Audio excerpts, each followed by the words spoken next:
ઓમ શ્રી ગણેશાય નમઃ. જય શ્રી કૃષ્ણ મિત્રો. આજે આપણે પૂનમની વાર્તા સાંભળીશું. એ ભગવાન શ્રી કૃષ્ણએ યશોદા માતાને વાર્તા કહી હતી એ પણ સાંભળીશું. તો મિત્રો આ કથામાં અંત સુધી જોડાયેલા રહેજો અને જો વિડીયો સારો લાગે તો લાઈક કરજો, શેર કરજો અને આ ચેનલને સબસ્ક્રાઈબ જરૂર કરજો. મારી ચેનલમાં મિત્રો ભગવાનની, શાસ્ત્રોની, પુરાણોની ખૂબ જ સરસ મજાની કથાઓ છે. તો મિત્રો જરૂર તમે મારી ચેનલમાં જઈને કથાઓ સાંભળજો અને બીજાને પણ શેર કરજો, જેથી બીજાને પણ આવા ભગવાનની કથા વાર્તા સાંભળવાનો અવસર મળે અને આપણને પુણ્ય મળે. તો મિત્રો આપણે ચાલો સાંભળીએ પૂર્ણિમાની કથા. વૈશાખ માસની પૂર્ણિમાને ભગવાન બુદ્ધની પૂર્ણિમા પણ કહેવાય છે. આ પૂર્ણિમાનો શું લાભ છે, ક્યાં શું લાભ થાય છે અને પૂનમનું વ્રત કેવી રીતે થાય છે એ આપણે જાણીશું.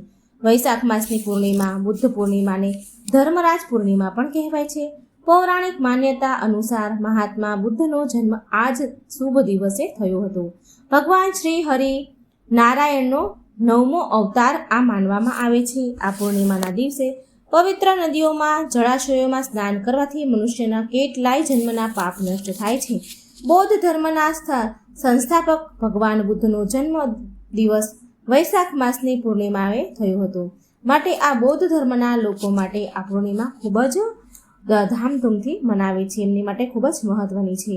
ગૌતમ બુદ્ધના બોધ ગયામાં બોધ વૃક્ષ છે, જ્યાં બુદ્ધત્વની પ્રાપ્તિ થઈ હતી. ત્યાં દર્શન કરવાનો પણ બહુ મહિમા છે. આજના દિવસે રાજસી જીવનનો ત્યાગ કરીને સિદ્ધાર્થ 7 વર્ષ સુધી જીવનને સત્યની શોધમાં પ્રાપ્ત પણ કરી. કઠોર તપસ્યાથી અંતે સત્યની પ્રાપ્તિ થઈ ને એ મુક્ત થયા ભગવાન બુદ્ધ. બુદ્ધ પૂર્ણિમાનો દિવસ બૌદ્ધ અનુયાયીઓ માટે અત્યંત વિશેષ છે. ભગવાન ગૌતમ બુદ્ધે બધાની વચ્ચે ગુણવત્તાના દર્શન કરાવીને સિદ્ધાંતોનો પ્રચાર કર્યો હતો.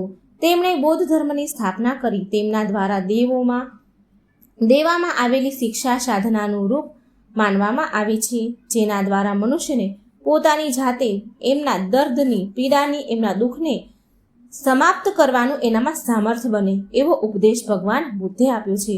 ભગવાન બુદ્ધે તેમના જ્ઞાન દ્વારા સમગ્ર વિશ્વને પ્રકાશિત કર્યું છે, નવી જીવનની રાહ બતાવી છે. આ દિવસે ચંદ્ર દર્શનનું ખૂબ જ મહત્વ છે. ચંદ્ર પૂરા રૂપમાં આપણને આ દિવસે દર્શન આપે છે ચંદ્રદેવ. તો 22 મે 2024 પૂર્ણિમાના દર્શન થશે. ચંદ્ર દર્શનનો સમય છે રાત્રે લગભગ 7 વાગ્યાની આસપાસ. ગામ શહેરમાં અલગ અલગ ચંદ્ર દર્શન થાય છે, તો એ ખાતરી જરૂર કરી લેજો તમારા શહેર અને ગામ પ્રમાણે.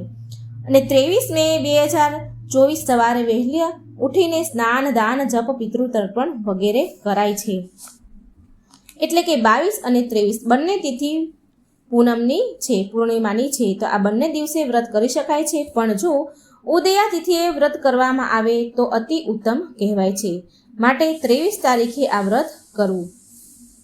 વૈશાખ માસની આ પૂર્ણિમાનું ખૂબ જ મહત્વ છે. જે કોઈ આ પૂર્ણિમાનું વ્રત કરે છે, સ્નાન દાન કરે છે, જપ કરે છે, ઘરમાં ભગવાન શ્રી હરિની, કૃષ્ણની જે પણ મૂર્તિ છે એની પૂજા કરાય તો સર્વ મનોરથ પૂરા થાય છે. આ દિવસે શિવજીની પૂજા કરવામાં આવે છે, દેવી દેવતાઓની પૂજા કરવામાં આવે છે. પૂર્ણિમાના દિવસે પીપળાના ઝાડની પૂજા કરવાનું વિશેષ મહત્વ છે. પૂર્ણિમાના દિવસે પીપળાના ઝાડની પૂજા કરવી જોઈએ. સંધ્યા સમયે પીપળાના વૃક્ષ પાસે દીવો પણ પ્રગટાવવામાં આવે છે. પીપળાની અંદર ત્રિદેવનો વાસ છે. આપણા પિતૃઓનો પણ એમાં વાસ હોય છે. બ્રહ્મા, વિષ્ણુ, મહેશનો આપણને આ દિવસે જો પૂજા કરે તો એમનો આશીર્વાદ મળે છે. અને આપણા પિતૃઓને જો આ દિવસે પાણી રેડવામાં આવે તો એ તૃપ્ત પણ થાય છે. અને પીપળાનું પૂજન કરવાથી ત્રિદેવ પણ એનો આશીર્વાદ પણ આપણને મળે છે, ખુશ થાય છે અને આપણા સર્વ દુઃખ દૂર થાય છે. તો મિત્રો ચાલો આપણે હવે સાંભળીશું 32 પૂર્ણિમાની વ્રત કથા, જે ભગવાન શ્રી કૃષ્ણે એમની માતા યશોદાને કહી હતી. તો પૂરા મનથી, ધ્યાનથી આ કથાને સાંભળજો. દ્વાપર યુગમાં એક સમયની વાત છે. યશોદા માતાએ શ્રી કૃષ્ણને કહ્યું કે હે કૃષ્ણ, તું આખા સંસારનો ઉત્પન્ન કરતા છે, પાલન પોષણ કરનાર છે અને સહાર કરતા પણ તું જ છે. તો આજે મને કોઈ એવું વ્રત કહો કે જેનાથી મૃત્યુલોકમાં સ્ત્રીઓને વિધવા થવાનો ભય ન રહે. આ વ્રત બધા જ મનુષ્યોની મનોકામના પૂરી કરનાર હોય એવું મને કહો. શ્રી કૃષ્ણ ભગવાન બોલ્યા, હે માતા, તમે અતિ સુંદર પ્રશ્ન કર્યો છે. હું તમને એક આવા જ વ્રતની કથા વિસ્તારથી કહું છું. સૌભાગ્યની પ્રાપ્તિ માટે સ્ત્રીઓને 32 પૂર્ણિમાનું વ્રત કરવું જોઈએ. આ વ્રત કરવાથી સૌભાગ્યની પ્રાપ્તિ થાય છે. અખંડ સૌભાગ્ય દેનારું અને ભગવાન શિવ પ્રત્યે મનુષ્યને ભક્તિ વધારનારું છે, શ્રદ્ધા વધારનારું છે. યશોદાજી બોલવા લાગ્યા કે હે કૃષ્ણ, સૌ પ્રથમ આ વ્રત મૃત્યુલોકમાં કોણે કર્યું હતું? આ વિષયમાં વિસ્તારપૂર્વક મને કથા કહો. તો ભગવાન શ્રી કૃષ્ણ બોલ્યા કે માતા, આ ભૂમંડળમાં અત્યંત પ્રસિદ્ધ રાજા ચંદ્રહાસય પારિત અનેક પ્રકારના રત્નથી પરિપૂર્ણ કાર્તિકા નામની એક નગરી હતી. ત્યાં ધનેશ્વર નામનો એક બ્રાહ્મણ રહેતો હતો. એની પત્ની સાથે રહેતો હતો. બહુ સુશીલ હતી. એની પત્ની સુંદર રૂપવાન હતી. બંને એ નગરીમાં બહુ પ્રેમથી રહેતા હતા. ઘરમાં તો ધન ધાન્યની કોઈ કમી નહીં. ખૂબ જ સુખ વૈભવ એના ઘરમાં. પણ માત્ર જો એને દુઃખ હોય તો એને એક જ વાતનું દુઃખ હતું કે તેને સંતાન ન હતું. આ દુઃખ એને બહુ જ દર્દ આપતું હતું. એને સંતાન નહોતું એટલે એ અત્યંત દુઃખી રહેતા હતા બંને પતિ પત્ની. એક સમયે બહુ મોટો તપસ્વી યોગી મહાત્મા એ નગરીમાં આવ્યા અને યોગીએ બ્રાહ્મણના ઘરને છોડીને અન્ય બીજા ઘરોથી ભિક્ષા લાવીને ભોજન કરે. આ એક સમયની વાત છે. એક મહાત્મા હતા. તે આખા ગામમાં ભિક્ષા લે, માત્ર આ ધનેશ્વર નામના બ્રાહ્મણના ઘરે જ ભિક્ષા ન લે. રૂપવતી પાસેથી એ ભિક્ષા ક્યારેય લેતો નહીં. તે યોગીએ એક દિવસ રૂપવતી પાસેથી ભિક્ષા ન લીધી અને બીજા ઘરોથી ભિક્ષા લઈને ગંગા કિનારે જઈને ભિક્ષાને પ્રેમથી ખાઈ રહ્યો હતો. જે ભિક્ષામાં મળ્યું હતું અન્ન જે મળ્યું એ પ્રેમથી ખાઈ રહ્યો હતો. તો ધનેશ્વરને આ બધું એણે જોયું કે આખા ગામમાં ભિક્ષા લે છે, માત્ર મારું જ ઘર કેમ છોડી દે છે. આ વાતની એને જાણ થઈ તો એ અત્યંત દુઃખી થયો અને એ યોગી પાસે ગયો. એ મહાત્મા પાસે એ બ્રાહ્મણ ગયા અને એ મહાત્માને બધા જ ઘરેથી ભિક્ષા માંગો છો એવું કહ્યું, પણ માત્ર મારા ઘરેથી ભિક્ષા નથી માંગતા. આવો સવાલ ધનેશ્વરે એ મહાત્માને કર્યો કે તમે બધા જ ઘરે જાઓ છો તો મારા ઘરેથી ભિક્ષા કેમ નથી લેતા? આનું શું કારણ છે? તો એ યોગી મહાત્માએ કહ્યું કે હું નિસંતાનના ઘરની ભિક્ષા નથી લેતો. નિસંતાનના ઘરની ભિક્ષા પતિતોના અન્નના સમાન હોય છે અને જે પતિતોનું અન્ન ખાય છે એ પણ પતિત થઈ જાય છે. જો કે તું નિસંતાન છે, માટે હું પતિત થવાના ભયથી તમારા ઘરેથી ભિક્ષા નથી લેતો. આ સાંભળીને ધનેશ્વરને બહુ દુઃખ થયું. તેના મનમાં બહુ દુઃખી થયો અને રડવા લાગ્યો. પછી તે યોગી મહાત્માના પગમાં પડી ગયો તથા એ કહેવા લાગ્યો કે મહારાજ, જો આવું જ છે તો મને કોઈ પુત્ર પ્રાપ્તિ થાય એવો ઉપાય કહો ને. તમે સર્વજ્ઞ છો, મારા ઉપર કૃપા કરો. ધનની મારા ઘરમાં અન્ન ધનની કોઈ કમી જ નથી, પણ હું પુત્ર ન થવાના કારણે અત્યંત દુઃખી છું. તમે મારા આ દુઃખનું હરણ કરો. હે મહાત્મા, હે યોગી, મારા દુઃખનું નિવારણ કરો. તમે સમર્થવાન છો. આ સાંભળી યોગી મહાત્મા બોલ્યા કે હે બ્રાહ્મણ, તમે માતા ચંડીની આરાધના કરો, મા ભવાનીની આરાધના કરો. પછી તે ધનેશ્વર ઘરે આવ્યો અને એની પત્નીને બધી જ વાત કહી. ત્યાર પછી એ તપ કરવા માટે વનમાં ચાલ્યો ગયો. વનમાં જઈને તેને માતા ચંડીની ઉપાસના કરી. ઉપાસના કર્યા પછી ચંડી માતાએ ધનેશ્વરને સપનામાં દર્શન આપ્યા અને કહ્યું કે જા, તારે પુત્ર થશે, પરંતુ તે 16 વર્ષની ઉંમરમાં મૃત્યુ પામશે. જો તમે બંને પતિ પત્ની 32 પૂર્ણિમાનું વ્રત વિધિપૂર્વક કરશો તો એ દ્રઢ આયુષ્યનો થશે. જેટલું તમારું સામર્થ્ય હોય તેટલા દીવા કરજો, શિવજીની પૂજા કરજો, પરંતુ પૂર્ણિમા 32 હોવી જોઈએ. 32 પૂર્ણિમાનું વ્રત કરવું પડશે. પ્રાતઃકાળ થતાં તમે એક આંબાનું ઝાડ દેખાશે. તેના ઉપર ચડીને એક ફળ તોડીને તો શિવજીને ચડાવી દેજે અને પછી તારા ઘરે ચાલ્યો જજે અને પછી તારી સ્ત્રીને બધી જ વાત કરજે. પછી તારી સ્ત્રી ઋતુ સ્નાન કરી દે. ઋતુ સ્નાન એનું થઈ જાય પછી તે સ્વસ્થ થઈને શિવજીનું ધ્યાન કરે અને એ ફળ ખાઈ લે, એ ગ્રહણ કરે. જે તે શિવજીને તું ચડાવે એ ફળ એ ખાય. ત્યાર પછી શંકર ભગવાનની કૃપાથી તારી પત્નીને ગર્ભ રહેશે. જ્યારે એ બ્રાહ્મણ પછી આવી રીતે મા ચંડિકા એને સપનામાં આવીને કહી ગયા. એટલે પછી એ સવારે ઉઠ્યો. ત્યારે એ બ્રાહ્મણે પ્રાતઃકાળે ઉઠ્યો તો તેની પત્નીને બધી વાત કહી. એ ઉઠ્યો તો તેની પાસે તેણે એક આંબાનું ઝાડ જોયું. જેવું એમણે મા ભવાનીએ સપનામાં કહ્યું હતું એવું એણે આંબાનું ઝાડ જોયું અને અત્યંત સુંદર એક ફળ જોયું તેને ઝાડ પર. એટલે તે આંબાના ઝાડ પર ચડ્યો અને તે ફળને તોડવાની કોશિશ કરી, પણ વૃક્ષ પર કેટલી બધી વાર ચડવા છતાંય કોશિશ કરવા છતાંય તે ચડી ન શક્યું. પછી એ બ્રાહ્મણ બહુ ચિંતામાં પડી ગયો કે વિઘ્ન વિનાશક દેવ શ્રી ગણેશજીને પ્રાર્થના કરવા લાગ્યો કે હે શ્રી ગણેશ, કરુણાનિધિ, તમારા ભક્તોના વિઘ્ન નાશ કરો, તેમના મંગળ કાર્ય કરનાર, રીતિ સિદ્ધિ દેનાર તમે મારા પર કૃપા કરો, એટલું બળ આપો કે હું મારા વ્રતને પૂરું કરી શકું. આવી રીતે ગણપતિજીની પ્રાર્થના કરવાથી તેની કૃપાથી ધનેશ્વર વૃક્ષ પર ચડી ગયો. તેણે એક અતિ સુંદર કેરીનું ફળ જોયું. તેણે વિચાર્યું કે જે વરદાનથી ફળ મળ્યું છે મને, એ આ જ ફળ છે. બીજું કોઈ ફળ મને આ વૃક્ષમાં દેખાતું નથી. એટલે તે ધનેશ્વર બ્રાહ્મણે જલ્દીથી તે ફળને તોડીને તેની પત્નીને લઈને આપ્યું. તેની પત્નીએ તેના પતિના કહ્યા અનુસાર એ ફળ ગ્રહણ કર્યું અને તે ગર્ભવતી થઈ. દેવી ચંડી માની અસીમ કૃપાથી તેને એક અત્યંત સુંદર પુત્ર ઉત્પન્ન થયો, જેનું નામ તેણે દેવીદાસ રાખ્યું. માતા પિતાના હર્ષ ઉલ્લાસ પ્રેમની સાથે એ બાળક શુક્લ પક્ષના ચંદ્રમાની જેમ તેના પિતાના ઘરમાં મોટો થવા લાગ્યો. ભવાનીની કૃપાથી એ બાળક બહુ સુંદર, સુશીલ, વિદ્યામાં નિપુણ હતો.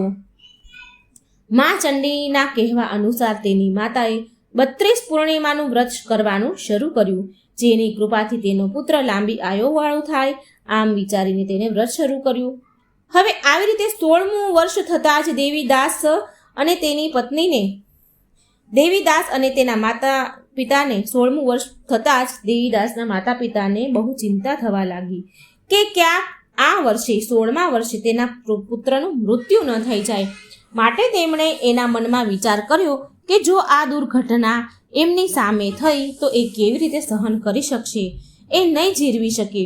માટે તેમણે દેવીદાસના મામાને બોલાવ્યો અને કહ્યું કે અમારી એવી ઈચ્છા છે કે દેવીદાસ વિદ્યા ગ્રહણ કરે, કાશીમાં વિદ્યા ગ્રહણ કરે અને એમણે એકલો ન છોડવું.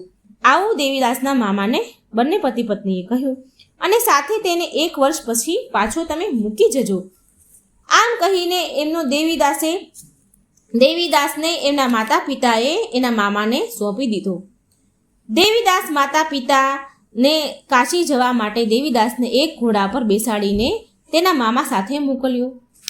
દેવીદાસના માતા પિતાએ ધનેશ્વરે અને એની પત્નીએ એક ઘોડા પર બેસાડી એના મામા સાથે મોકલી દીધું. આ વાત તેના મામાએ બીજા કોઈને કહી નહીં. ધનેશ્વરે અને તેની પત્નીએ તેના પુત્રની મંગળ કામના અને લાંબી આયુષ્ય માટે માતા પાર્વતી, મા ભવાનીની આરાધના કરવાની શરૂ કરી દીધી. આવી રીતે બ્રાહ્મણે 32 પૂર્ણિમાનું વ્રત કર્યું. થોડા સમય પછી એક દિવસ મામા ભાણેજ એનું ભણતર પૂરું થયું કાશીમાં. એટલે મામા ભાણેજ કોઈ રસ્તામાં રાત રોકાવા માટે રહ્યા હતા એક નગરમાં. એ દિવસે એ ગામમાં બ્રાહ્મણની એક અતિ સુંદર સુશીલ દીકરીના લગ્ન થવાના હતા અને જે ધર્મશાળાની અંદર તેની દીકરીની જે જાન આવવાની હતી એ જાનૈયા વરને એના આખા પરિવારના ઉતારો એ ધર્મશાળાની અંદર હતો અને એ જ ધર્મશાળામાં દેવીદાસ અને તેના મામા રોકાયા હતા. હવે સંયોગવશ કન્યાના જે મંડપની મુહૂર્તની આ બધી વિધિ હતી એ બધી ચાલુ કરવામાં આવી અને બીજી બાજુ અહીં ધર્મશાળામાં જે વરરાજો હતો એને કંઈક થઈ ગયું, બેભાન થઈ ગયો, એ મૂર્છા થઈ ગયો, એને ભાન ન આવ્યું અને આ બાજુ બધી તૈયારી ચાલુ થઈ ગઈ હતી. તો હવે એના પિતા મૂંઝાયા. પણ એ સમયે તેણે એ ધર્મશાળામાં આ દેવીદાસને જોયો તો એના પિતાએ એવું વિચાર્યું કે આ દેવીદાસ મારા પુત્ર સમાન જ સુંદર દેખાઈ રહ્યો છે, તો મારા પુત્રની જગ્યાએ હું આને વર બનાવું. તો તેણે તેના કુટુંબીઓ સાથે ચર્ચા વિચારણા કર્યા, નિર્ણય કર્યા અને આ દેવીદાસને મારા પુત્ર સમાન દેખાઈ રહ્યો છે તો આની સાથે જ લગ્ન કરાવી દઉં આવું કર્યું. આવું બધા ચર્ચા વિચારણા કરી અને પછી આવું કરવા એ જઈ રહ્યો હતો. અને પછી લગ્ન બાદ અન્ય કાર્યો જ્યારે થવાના હશે, મારો પુત્ર ભાનમાં આવશે, ત્યારે એના જગ્યાએ મારા છોકરાને બેસાડી દઈશ અને આમ મારા દીકરાના લગ્ન થઈ જશે. આમ વિચારીને દેવીદાસના મામા પાસે જઈને એ વરના પિતાએ પૂછ્યું કે તમે થોડી વાર માટે તમારો આ ભાણેજ મને આપી દો, જેનાથી લગ્નમાં વિધિઓ સારી રીતે પૂરી થઈ શકે. ત્યારે એના મામા કહેવા લાગ્યા કે કન્યાદાન સમયે જે કંઈ ધન સંપત્તિ મળે એ અમને આપી દેવાની, તો મારા ભાણિયાને હું તમારો વરાજો કરવા માટે હું એને તૈયાર કરું, તો જ મારો ભાણેજ જાનમાં વરાજો બનશે. આ વાત વરના પિતાએ સ્વીકાર કરી લીધી અને મામાએ તેના ભાણિયાને વર બનાવવા માટે મોકલી દીધો. અને દેવીદાસ સાથે બધા જ લગ્નની વિધિ વિધાન રાત્રિના સમયે પૂરા થયા. એ કન્યા સાથે, એ બ્રાહ્મણની દીકરી સાથે એના બધી વિધિ વિધાનથી લગ્ન પૂરા થયા. પત્ની સાથે દેવીદાસ એ સમયે ભોજન ન કરી શક્યો, કારણ કે એના મનમાં થોડું દુઃખ થયું હતું કે મેં આમ જોડે છલ કપટ કરું છું, માટે એ જમ્યો નહીં. એની સાથે ભોજન ન કરી શક્યો. તેના મનમાં એ વિચાર કરવા લાગ્યો કે ન જાણે આ કોની સ્ત્રી થવાની હશે, કોની પત્ની બનવાની હતી. આમ વિચાર કર્યા અને તેને પછતાવો થયો અને તેની આંખમાં તો આંસુ પણ આવી ગયા. ત્યારે એની વહુએ તેને પૂછ્યું, એ કન્યાએ એને પૂછ્યું કે શું વાત છે, તમે આટલા ઉદાસ કેમ છો, દુઃખી કેમ થઈ રહ્યા છો? ત્યારે દેવીદાસ તેના મામા અને વરના પિતા વચ્ચે જે કંઈ વાત થઈ હતી, જે શરત થઈ હતી, એ બધી વાત એણે કહી દીધી એની પત્નીને. ત્યારે એ વહુ બોલી કે આવું કેવી રીતે થઈ શકે? મેં અગ્નિ સાથે, મારા માતા પિતા સામે, બ્રાહ્મણોની સાક્ષીએ, અગ્નિની સાક્ષીએ મેં તમારી સાથે લગ્ન કર્યા છે, તમને મારા પતિ બનાવ્યા છે, માટે હવે તમે જ મારા પતિ છો, હું તમારી પત્ની છું, હું કોઈ બીજાની પત્ની નહીં થઉં. ત્યારે દેવીદાસ બોલ્યો કે આવું ન કરો, કેમ કે મારી આયુષ્ય બહુ થોડી છે, મારા પછી તમારું શું થશે? તમે આ બધી વાતનો સારી રીતે વિચાર કરી લો. પરંતુ આ કન્યા તો બહુ દ્રઢ વિચારવાળી હતી કે જે ગતિ તમારી થશે એ ગતિ મારી પણ થશે. હે સ્વામી, તમે ઊભા થાવ, દુઃખી ન થાવ અને ભોજન કરી લો. તમે ભૂખ્યા હશો. ત્યાર પછી દેવીદાસ અને તેની પત્નીએ ભોજન કર્યું અને પછી જે બાકીની જે અડધી રાત વધી હતી એમાં એ સૂઈ ગયા. પ્રાતઃકાળ સવારે દેવીદાસ તેની પત્નીને 3 રત્નથી જડેલી એક વીંટી આપે છે, એક રૂમાલ આપ્યો અને કહ્યું કે આને સ્વીકાર કરો અને સંકેત સમજીને તમે શાંત સ્થિર થઈ જાઓ. હું તમને સંકેત આપું છું કે મારું મરણ અને જીવન જાણવા માટે એક ફૂલનો બગીચો બનાવો, તેમાં સુગંધવાળા પુષ્પ લગાવો અને તેને રોજ તમે પાણી પીવડાવજો અને આનંદથી જીવન જીવજો, ઉત્સવ મનાવજો. જે દિવસે મારું મરણ થશે એ દિવસે આ ફૂલો સુકાઈ જશે અને જે દિવસે આ લીલાછમ થઈ જશે તો જાણી લેજો કે હું જીવતો છું. જ્યાં સુધી આ પુષ્પ લીલાછમ હશે ત્યાં સુધી તારે એવું માનવું કે હું જીવતો છું. આવું સમજાવીને તે ત્યાંથી ચાલ્યો ગયો. આવા એમને સંકેત આપ્યા અને ત્યાંથી ચાલ્યો ગયો. પ્રાતઃકાળ થતાં જ બેન્ટ બાજા વાગવા લાગ્યા. એ સમયે જે અસલ વરના પિતાને વર હતા તો એ સમયે વિવાહ પછીના કામ સંપૂર્ણ કરવા માટે ત્યાં આવ્યા બેન્ટ બાજા લઈને. વર મંડપમાં આવ્યો તો કન્યાએ તે વરને સારી રીતે જોયો અને એ જોઈને એના પિતાને કહેવા લાગી કે આ મારો પતિ નથી પિતાજી, મારા પતિએ જેની સાથે મેં લગ્ન કર્યા છે એ બીજા છે, જેની સાથે હું રાત્રે મારા લગ્ન થયા હતા એ મારા પતિ છે, આની સાથે મારા વિવાહ નથી થયા. જો તે આ જ વર છે, આ જ મારા પતિ છે તો એને કહો કે મેં એને શું આપ્યું હતું, કન્યાદાન સમયે જે આપણે આપ્યું હતું એ મને બતાવે અને સાથે એ કહે કે મેં એને શું ગુપ્ત વાત કરી હતી એ બધું મને સમજાવે. એના કથન અનુસાર કન્યાના પિતાએ વરરાજાને બોલાવ્યો. કન્યાની એ બધી જ વાત સાંભળી વર કહેવા લાગ્યો કે હું કંઈ જાણતો નથી. આના પછી તે શરમાઈને ત્યાંથી ચાલ્યો ગયો. જાનવાળા બધા અપમાનિત થઈને પાછા ત્યાંથી ચાલ્યા ગયા. શ્રી કૃષ્ણ ભગવાન બોલ્યા, હે માતા, આવી રીતે દેવીદાસ પછી કાશી ચાલ્યો ગયો હતો.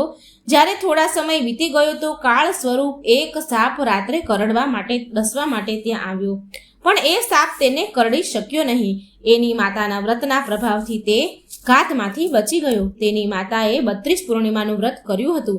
ત્યાર પછી મધ્યાહન સમયે સ્વયં કાળ ત્યાં આવ્યા અને તેના માથા ઉપરથી તેના પ્રાણ નીકાળવા લાગ્યા, જેનાથી તે દેવીદાસ બેભાન થઈને જમીન પર પડી ગયો. હવે સંયોગવશ ભગવાન શંકર અને પાર્વતીજી ત્યાં ભ્રમણ કરવા આવી રહ્યા હતા.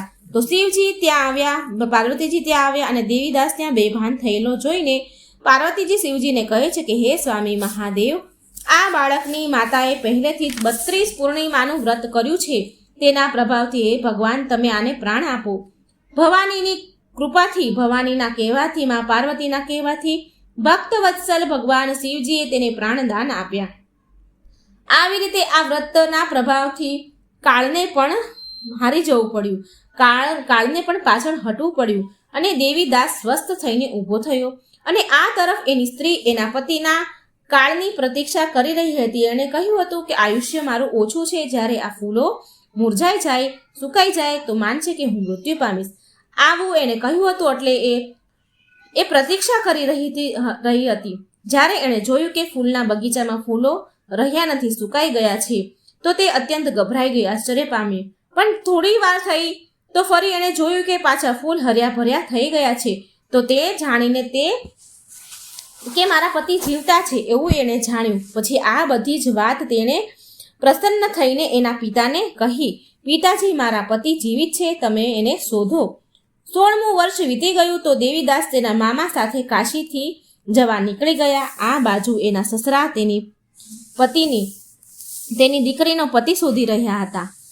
એ નગરમાંથી નીકળવાના જ હતા. એને શોધવા માટે, એના દીકરીના પતિને શોધવા માટે, એના જમાઈને શોધવા માટે નગરમાંથી બહાર નીકળવાના જ હતા. પણ સંજોગવશ તે મામા ભાણેજ તે નગરમાં આવ્યા. કાશીથી પાછા આવતા હતા તો એ ત્યાં નગરમાં આવ્યા જ્યાં દેવીદાસે લગ્ન કર્યા હતા. તેને આવતા જોઈ કન્યાના પિતા બહુ ખુશ થઈ ગયા અને તેના ઘરે લઈ આવ્યા. તે સમયે નગરના લોકો પણ ત્યાં ભેગા થઈ ગયા અને બધાએ નિર્ણય કર્યો કે આ બાળક સાથે જ આ લગ્ન થયા છે આ દીકરીના. એ બાળક જ્યારે તેની પત્નીને જોયો, એ બાળકને એટલે કે દેવીદાસને જ્યારે એની પત્નીને જોઈ તો એ પણ ઓળખી ગયો કે આ એ જ છે જેને હું પરણ્યો હતો. અને એ કન્યા પણ બોલી કે આ જ મારા પતિ છે જેને હું પરણી હતી અને જેણે મને સંકેત આપ્યા હતા. ત્યાર પછી બધાએ આનંદ મનાવ્યો અને થોડા સમય પછી દેવીદાસ તેની પત્નીને લઈને તેના મામા સાથે તેના પિતાના ઘરે ગયો, બેન્ડ બાજા વગેરે લઈને. તેના ગામ નજીક આવ્યો તો ગામવાળા તેના માતા પિતાને જાણ કરે છે કે તમારો પુત્ર દેવીદાસ તેની પત્ની અને એના મામા સાથે બેન્ડ બાજા લઈને આવી રહ્યો છે, ઢોલ નગારા વગાડતો આવી રહ્યો છે. આવા સમાચાર સાંભળીને પહેલા તો તેના માતા પિતાને વિશ્વાસ ન થયો, પણ બીજા ઘણા બધા લોકો એક જ વાત કહી રહ્યા હતા. આ ફરી કહી રહ્યા હતા તો એમને આશ્ચર્ય થયું અને એ નગરની બહાર જોવા ચાલ્યા. એટલે દેવીદાસ અને તેની પત્ની એના માતા પિતાને જોઈને પગે લાગે છે. તો માતા પિતાએ તેના પુત્ર અને પુત્રવધૂને ગળે લગાડ્યા, આશીર્વાદ આપ્યા અને બંનેની આંખોમાંથી તો આંસુની ધારા વહેવા લાગી. બંને પતિ પત્ની તેના પુત્ર દેવીદાસને પાછા આવ્યા એટલે તેણે ધનેશ્વરે બહુ મોટો ઉત્સવ મનાવ્યો અને બ્રાહ્મણોને પણ દાન દક્ષિણા આપી. ભગવાન શ્રી કૃષ્ણ કહેવા લાગ્યા કે માતા યશોદા આવી રીતે વ્રતના પ્રભાવથી ધનેશ્વર 32 પૂર્ણિમાના ફળથી પુત્રવાન થઈ ગયો. જે પણ સ્ત્રી આ વ્રત કરે છે એ જન્મ જન્માંતર તેને વિધવાનું દુઃખ નથી ભોગવવું પડતું અને સદાય સૌભાગ્યવતી રહે છે. આ મારું વચન છે કે આમાં કોઈ સંદેહ નથી. આ વ્રત પૌત્રોને આપનાર છે, વૃદ્ધિ કરનાર છે, વંશ વધારનાર છે અને બધી મનોકામના પૂરી કરનાર છે. તો મિત્રો, આ હતી પૂર્ણિમાની કથા. વિડીયો સારો લાગે તો શેર કરજો, લાઈક કરજો અને આ ચેનલને સબસ્ક્રાઈબ જરૂર કરજો. જય શ્રી કૃષ્ણ. રાધે રાધે. Thank you.